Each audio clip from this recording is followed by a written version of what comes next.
So, lahat ng nakolekta kong makeup products na ila-let go, papaghiwa-hiwalayin ko pa to. Yung mga expired naman, idodonate. Mamaya, papakita ko kung saan ko dodonate. Tapos, yung iba talagang hindi naman papakinabangan, itatapon na. So, habang tumatagal kang mag-ayos, parang mas gumugulo yung inaayos mo. Ito naman yung mga powder na nailabas ko na doon sa drawer. Mga doble din dyan. So, ito yung shades.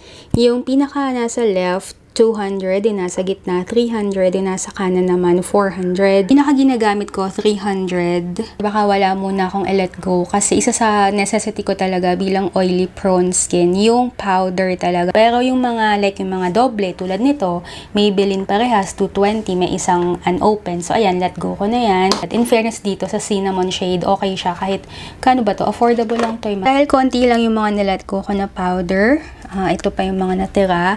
Pero ang ginawa ko, dapat walang nakatago, walang nakadoble. If possible, naka-flat lay lahat. Nakalabas lahat sa box. Tinanggal ko sa box. Yung mga box na gusto ko itago nasa ilalim, hintayin ko pa yung maging okay yung skin ko kasi mahirap mag-apply ng kung ano-ano habang nag-treatment. Okay, next drawer.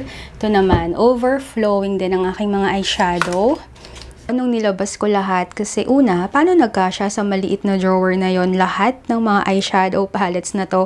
Kaya pala hindi ko na halos mabuksan. Pangalawang gulat ko, actually hindi naman sobrang gulat. Yung natawa lang ako na ang dami kong eyeshadow. Pero ito lagi yung ginagamit ko. So sobrang gamit ko sa kanya. Ayan, nag-hit na ng pan.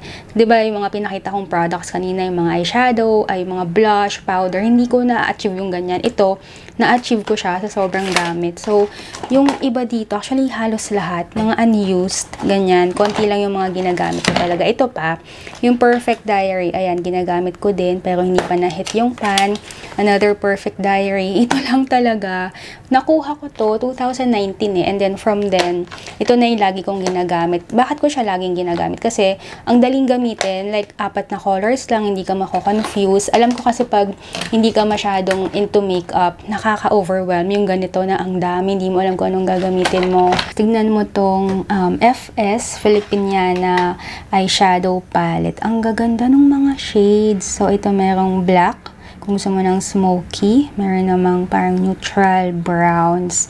And then, ito autumn colors. Grabe, ang ganda. I'm sure nang selo silang lahat dito sa palette na to na lagi kong ginagamit. And the rest of that, ganyan yung itsura. Pag binuksan mo, mga untouched, unswiped. So, ito na yung mga eyeshadow na iniwan ko sa akin. Madami pa din kasi mahilig din ako sa eyeshadows. Tsaka gusto kasi mga packaging. Pero para hindi na din makaligtaan, nilabas ko na sa box. Nakalabas na. So, yan lahat ng mga eyeshadows. And the last drawer is, ano ba to? Halo-halo. Ayan, dapat to foundation. Pero may mga makeup tools. Ito yung less open. Kaya siya nasa pinakailalim kasi hindi ko na-open dahil Acne Pro nag-breakout. So, hindi ako nagfa-foundation talaga. Sobrang tagal na. Sobrang dami ko din talagang Maybelline and L'Oreal. Dati, ilang shades ba to? 12 or 20 shades ba to dati? Kompleto ko yan before. Itong mga Maybelline Fit Me, kompleto ko din ng shades before. Ano pa ba? Itong L'Oreal Infallible, kompleto ko yan. Ang dami kong kompleto before na nilet go ko na din. Mga 1/3 na lang to or 1/4 ng original na foundation ko. Pero, magbabawas pa din ako. Ayan, may mga cushion pa palang naiwan dito. Mga Superstay Foundation. Maganda to matte talaga, lalo na kung oily ka. Kaya lang hindi nga ako nagfa-foundation. Itong mga L'Oreal Infallible. Ang pinagkaiba nito, ayan. Ito parang, ito mas matte. Maganda to, parang powder texture. Ito naman medyo dewy texture na pareha silang okay for oily skin. Sana hindi ako acne prone skin para hindi ganito kadami na expire. Kasi kung hindi ako acne prone skin, for sure, mas makakapag-makeup ako. Magagamit ko tong mga to. Hindi sana ma-expire. Pero wait lang, bakit pare-pares ng shade? 105 lahat. Shade 105 ata ako sa L'Oreal Infallible. Kaya tatlo tong 105 dito. Itong mga Maybelline Fit Me.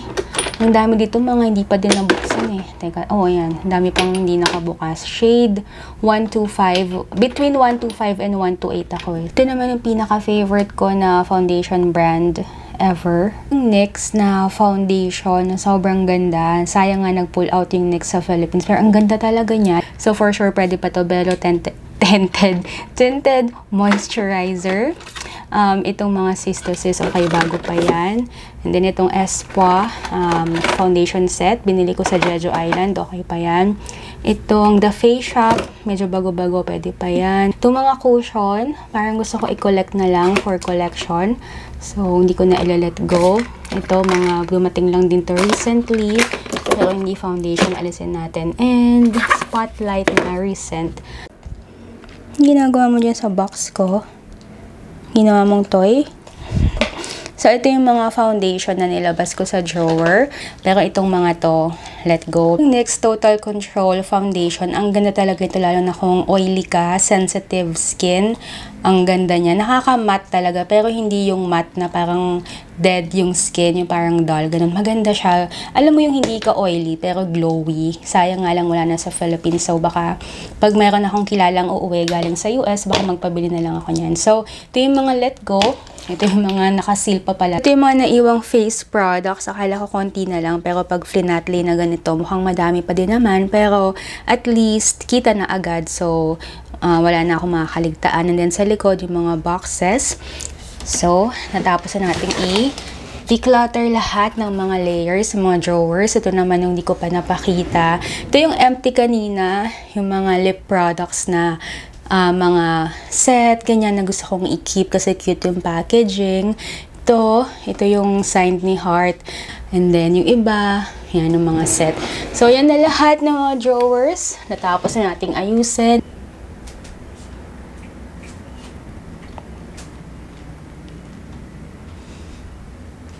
Naman, idodonate. Mamaya, papakita ko kung saan ko dodonate. Tapos, yung iba talagang hindi naman papakinabangan, itatapon na. May mga eyeshadow, lip products yung nandun. Dito naman, eyeshadow, face products, foundation, yung mga nasa gitna, mga blush. Dito, ito yung mga lip products na ang dami. Doble-doble dyan sa ilalim. Ito pa. Pinakamadami talaga. Lip products. Kakabigay lang sa akin nito recently. Tapos, ito, meron ako ditong BT21. I'm sure madaming may gusto nito. Kasi mostly dito, mga unopened talaga. Especially mga lip products. Kasi hindi naman lahat magagamit mo talaga. Like, itong mga to, nakaseal pa. Ang manufacture date, 2019.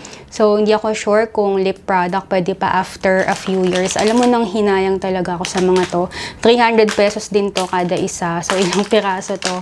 Sobrang dami. Okay, so, i-ziplock ko na lang dito yung mga makokolekta ko. Unahin ko muna yung mga hindi na pwede. Sure ako itong mga foundation hindi na pwede. So, tapak ko na to. Gagawin ko, lagay ko sa mga ziplock na kapag iabot ko sa dodonatan ko mamaya, kahit na siguro madami sila, lahat makakatanggap.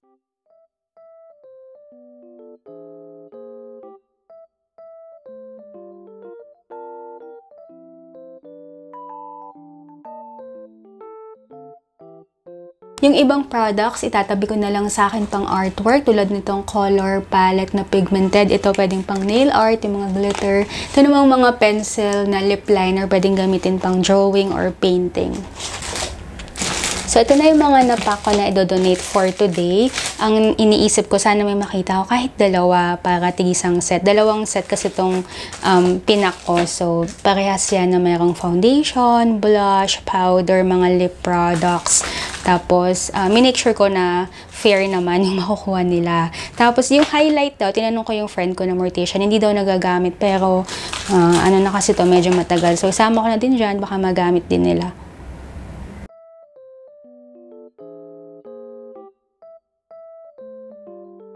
Dito ako sa Sangandaan, sa Novaliches. Dala ko na tong mga makeup ayuda. Tingnan namin kung meron ditong pwedeng pag-donatan. Funeral home. Dala ko na tong dalawang set ng mga makeup. Hindi ko sure kung meron dito nung nagme-makeup. Kaya tingnan natin.